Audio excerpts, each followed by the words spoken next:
Good afternoon, morning or evening to all you Can-Am Renegade owners. This is my G1 800 gearbox, which I've replaced all the new bearings and 2 teeth, and the reason being is one broke and then damaged the other one. But then subsequently, when you strip it apart, you start looking. I decided to replace all the bearings at the same time because there's quite a bit of movement on the gears, on the needle roller bearings and things like that. And that one was particularly noisy, funny enough, on the diff, which obviously now isn't with the new bearings.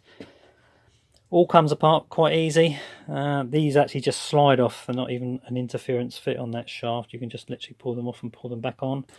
On this gearbox, you have some what they call blind bearings, which are these ones here, which you can't knock out from the other side. You would struggle to get them out without damaging the alley. I purchased a removal tool just to get them off. So you have one on that, one there like so, and quite a larger one which is in that part there.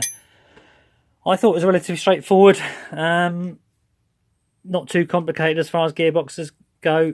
It all comes apart quite easy. It's quite hard not to put things back in the right order, i.e. the shims and bearings and things like that.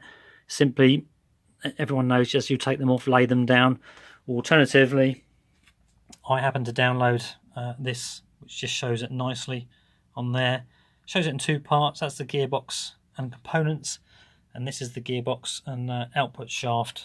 So only one thing I would say to you is I ordered my parts prior to stripping, because I didn't want to strip the box and then order the parts and then fit it 2 or 3 weeks later, which is what I was going to do, and then forget where everything went.